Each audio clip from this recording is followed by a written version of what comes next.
Hello folks, and welcome back to Boss Economics World, the only show on the internet that treats global finance less like a textbook and more like what it actually is, a high-stakes poker game where someone's always bluffing, and your savings are the chips on the table. Today, we're diving into a story that is so brazen, so audaciously transactional, it makes a Wall Street leveraged buyout look like a charity bake sale. The date is September 5, 2025, and the United States and Japan have just given us the magnum opus of modern deal-making. What do you call it when one country tells its closest ally, hey, great alliance we've got here? It'd be a shame if something happened to your multi-billion-dollar export industry. Now, how about you invest $550 billion into my personal pet projects?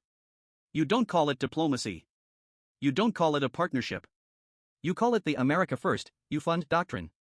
And folks, it is the most terrifyingly brilliant, and brilliantly terrifying, evolution in economic statecraft we've seen this century.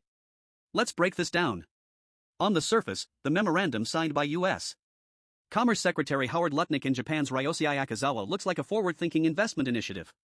A $550 billion fund. Building supply chains in America. A new era of cooperation. Cooperation? This is about as cooperative as a shark cooperating with a seal. Let's look at the fine print, because as always, the devil isn't just in the details, he's sitting in the boardroom, laughing maniacally. The mechanism: Japan is obligated to supply $500 billion for investment projects chosen by an American committee, led by an American secretary, to fulfill the intentions of President Trump. Let's translate that from diplomatese into English. Japan is handing over a $550 billion blank check, and the only signature on the pay-to line is Uncle Sam's. This isn't a joint venture, it's a venture capital fund where Japan is the sole limited partner and the US is the general partner, who also happens to own the companies the fund is investing in. The enforcement: and what if Japan gets cold feet?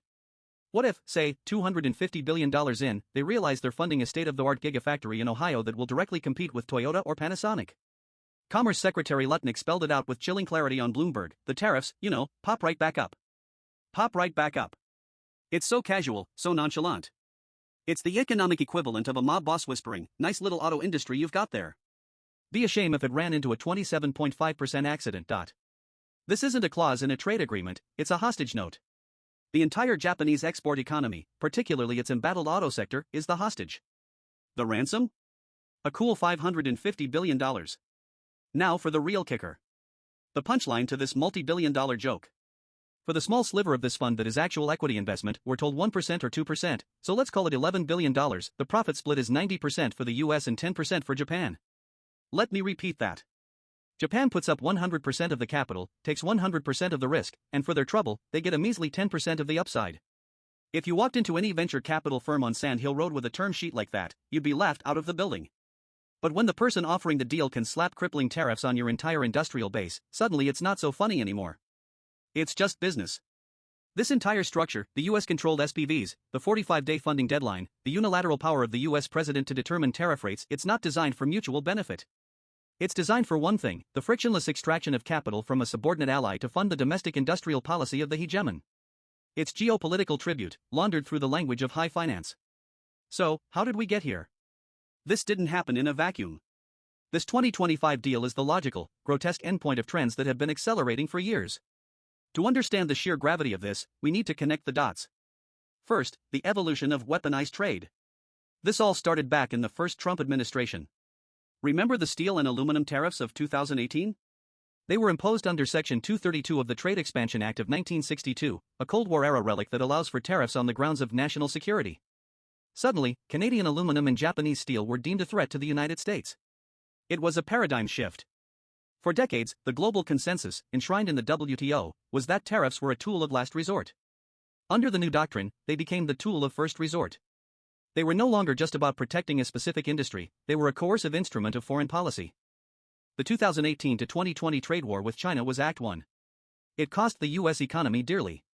A 2019 study by the National Bureau of Economic Research found that the full cost of the tariffs was passed on to US consumers and businesses, resulting in an income loss of about $1.4 billion per month. But the lesson learned by policymakers wasn't that tariffs were ineffective, it was that they were powerful. They could bring countries to the negotiating table, even if the deals struck were lopsided. What we are seeing in 2025 is the final form of this evolution. The threat of tariffs is no longer just leverage to open a market or adjust a trade balance. It is now the enforcement mechanism for a capital subscription service. The US has effectively turned market access, the right to sell goods to American consumers, into a premium product. And the annual fee is hundreds of billions of dollars in directed investment. Second, the perversion of friendshoring. Remember a few years ago, the buzzword was friendshoring? The idea, championed by Treasury Secretary Janet Yellen, was to restructure global supply chains away from geopolitical rivals like China and towards trusted allies. It sounded sensible, collaborative. This Japan deal reveals what friendshoring looks like under a purely transactional worldview. It's not friendshoring, it's fee-shoring. Your reward for being a friend isn't a partnership, it's the privilege of paying to build America's supply chains for it. You pay the fee, or your friendship status and your access to the US market gets revoked.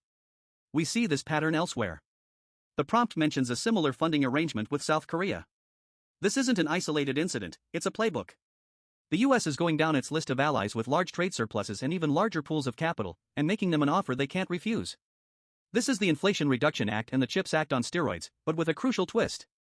Those landmark bills from the early 2020s used American taxpayer money and tax credits to incentivize domestic production.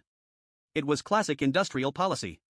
The 2025 model is far more efficient. It uses the threat of tariffs to make foreign taxpayers and foreign central banks fund American industrial policy.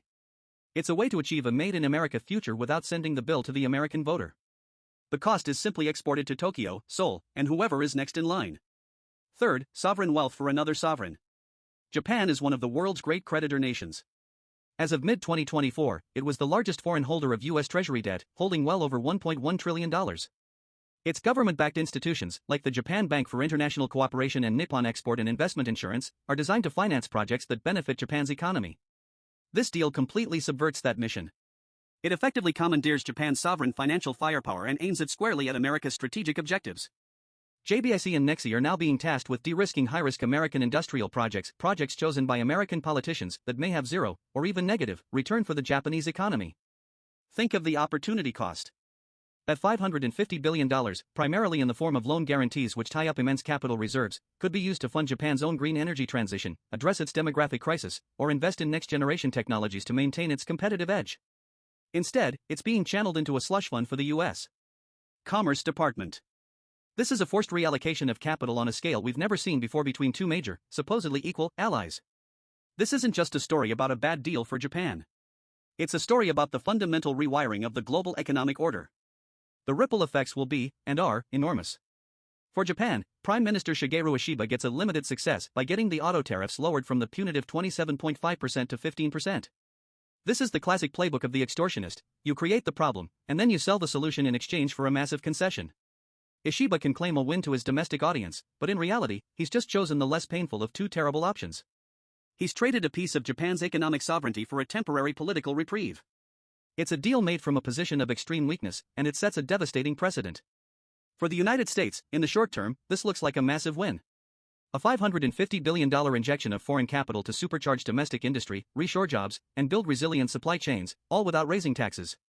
President Trump gets to stand in front of a new semiconductor fab in Arizona, funded by Japanese capital, and declare victory. But the long-term cost is catastrophic. The entire post-World War II global economic system, which the US itself designed at Bretton Woods, was built on a foundation of trust, predictability, and rules-based order.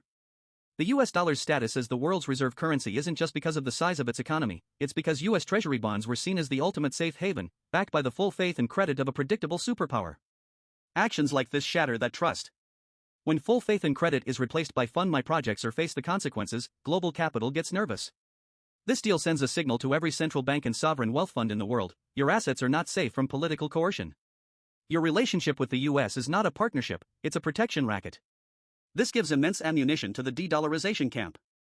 For years, countries like China and Russia have been advocating for alternatives to the dollar. Their efforts have been slow, but this kind of behavior acts as a powerful accelerant.